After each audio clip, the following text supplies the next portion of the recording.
Sébastien Huyghe, bonjour. Bonjour. On démarre par une série de 4 questions. Vous essayez de répondre par oui ou par non? J'essaye. Les Verts doivent-ils quitter le gouvernement? Oui, ce serait préférable. Êtes-vous favorable au changement de parrainage proposé par le rapport Jospin pour la présidentielle, qui propose de passer des 500 parrainages actuels à 150 000 citoyens? Pourquoi pas, mais il ne faut pas que ce soit une usine à gaz. Si vous étiez maire, est-ce que vous célébreriez des mariages homosexuels en mairie? Si la loi demande de le faire, je le ferai. Jean-François Copé peut-il encore l'emporter dimanche prochain au vote des militants pour la présidence de l'UMP? C'est pas qu'il peut, c'est qu'il va. Il va l'emporter. On verra, réponse dimanche prochain. Merci d'avoir joué le jeu. Je vous propose d'écouter Manuel Valls, il était ce matin sur France Info. La France est une terre d'accueil, généreuse. Nous avons besoin évidemment d'immigration sur le plan économique, démographique, mais en même temps nous vivons une crise économique et sociale. Et nous ne pouvons pas accueillir toute la misère du monde, même si, et je reprends la phrase de Michel Rocard, même si la France prend sa part dans cet accueil. Vous êtes d'accord avec le ministre de l'Intérieur ? Oui, je suis d'accord avec ce qu'il dit, mais pas avec ce qu'il fait. Parce qu'il y a un gap important entre son discours et ses actes. À quel propos, par exemple? C'est-à-dire qu'aujourd'hui, les critères de régularisation des sans-papiers ont été extrêmement assouplis. Les cas où les gens peuvent obtenir un visa ont été élargis et donc il y a un décalage entre ce qu'il dit et la réalité de la politique. Et le gouvernement socialiste ouvre les portes à l'immigration d'une manière trop importante par rapport à la crise que nous vivons. Le gros problème, c'est que la machine à intégrer dans notre pays est en panne, et notamment aussi du fait de la crise, et donc nous ne pouvons pas, comme il le dit, accueillir toute la misère du monde, mais encore une fois, le problème, c'est qu'il y a trop de différences entre le discours et les actes. Est-ce que vous comprenez les états d'âme d'une partie des Verts à la suite du rapport Gallois et des décisions du gouvernement? Jean-Vincent Placé a dit, mais finalement, est-ce qu'on a encore notre place au gouvernement? Je comprends bien les états d'âme des différents partenaires de la majorité, c'est-à-dire qu'aujourd'hui, on a une majorité qui est très hétéroclite, avec des gens qui sont très à gauche, j'allais dire presque proche de l'extrême gauche, et puis des gens favorables à la social-démocratie. Et comme le Parti socialiste n'a pas fait le choix entre les deux voies, être très à gauche ou être des sociodémocrates, eh bien, ils nous voient sans arrêt. Et on le voit au gouvernement, c'est-à-dire qu'il y a une mesure très à gauche, puis après il y a une mesure qui se rapproche du centre-gauche, et ce qui fait qu'il n'y a pas de cohérence ni de cohésion dans la politique gouvernementale et dans la majorité. Il y a un moment, ça risque d'exploser, et cette expression de M. Placé est simplement les prémices de ce qui devrait arriver. Et au fond, le rapport Gallois et les décisions du gouvernement conviennent finalement plutôt à la droite? Le rapport Gallois, c'est un satisfecit sur la politique qui a été menée sous la présidence de Nicolas Sarkozy. C'est-à-dire que nous avions pris les bonnes mesures pour redonner de la compétitivité à la France, baisser les charges des entreprises. En même temps, le constat était sévère, en disant que depuis 10 ans, la France avait décroché. Oui, mais sauf que nous avons vécu une crise sans précédent et que nous n'avons pas pu aller jusqu'au bout de la logique. Mais il y avait une superbe mesure qui devait entrer en application le 1er octobre, c'était la TVA anti-délocalisation pour baisser de 5% le coût du travail et reporter sur donc, cette TVA une partie des charges sociales. Ça voulait dire que les produits d'importation allaient subir une taxe, notamment pour les charges sociales, et donc retrouver un peu d'égalité entre les produits fabriqués en France et les produits qui venaient de l'étranger. Malheureusement, par anti-sarkozysme primaire, j'allais dire, c'est même devenu de l'anti-sarkozysme pathologique. Eh bien, François Hollande a supprimé cette mesure dès la session extraordinaire de juillet dernier. Le rapport Jospin a été rendu au président de la République ce matin.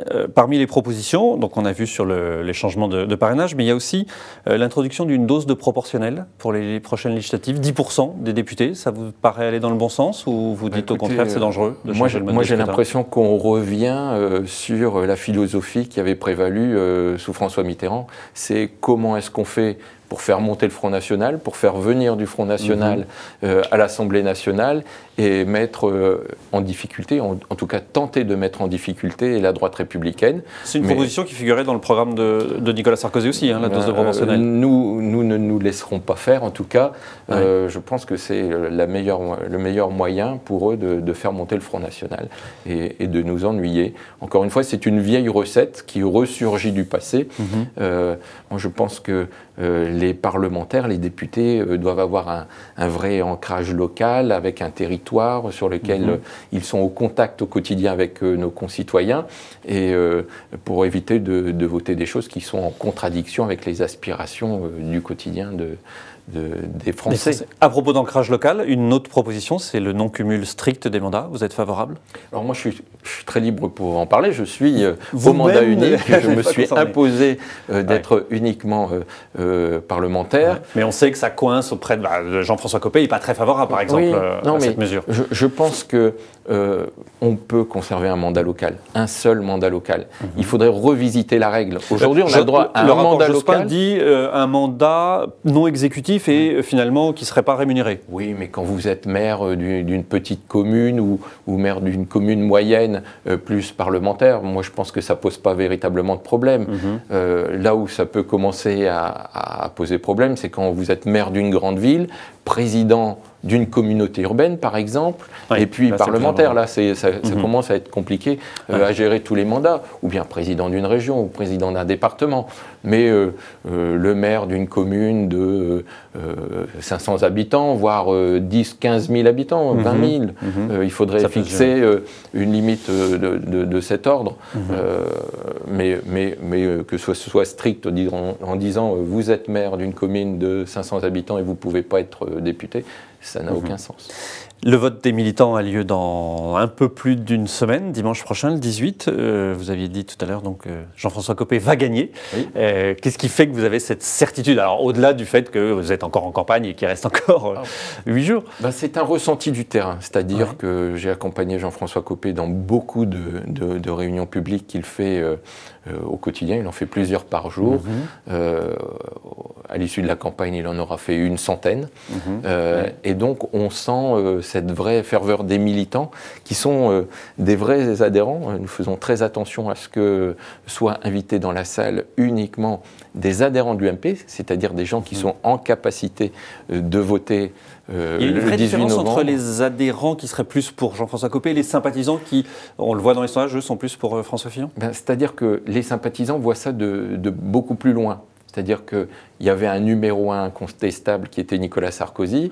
Le numéro 2, c'était le Premier ministre pendant 5 ans. Et donc, le numéro 1 étant parti, j'allais dire, les sympathisants se tournent vers le numéro 2. Mais eux ne votent pas mais ils ne votent pas dimanche. Et quand on fait un sondage avec un échantillon de 500 personnes, statistiquement, il y a 2 personnes et demie qui ont leur carte à l'UMP, donc qui sont en capacité de voter. Donc, le sondage est complètement faussé par rapport à la réalité du corps électoral. Vous craignez les tensions de dernières semaines dans toutes les campagnes? Il y a toujours, dans les derniers jours, un petit peu de tension. L'autre jour, Jean-François Copé s'en prenait un peu à François Fillon, en disant est-ce que vous voulez d'un président qui soit que 6 minutes tous les 3 mois dans le 20h? Alors, il ne le citait pas, mais on voyait bien que c'était lui qui était visé. Oui, mais forcément, à partir du moment où il y a une compétition entre 2 individus, eh bien, on essaye de se montrer sous son meilleur jour et puis de dire ce qui différencie l'un par rapport à l'autre. J'allais dire que c'est de bonne guerre. Mais pendant toute cette campagne, de la part, en tout cas, des 2 candidats, je pense qu'il y a eu un grand respect mutuel. On l'a vu d'ailleurs avec Jean-François Copé qui a passé un message d'amitié à François Fillon du problème de calcul qu'il a. On l'a vu à l'occasion du débat télévisé. Le problème qui a pu se poser, ce sont les entourages qui parfois ont pu déraper, ce qu'on peut déplorer.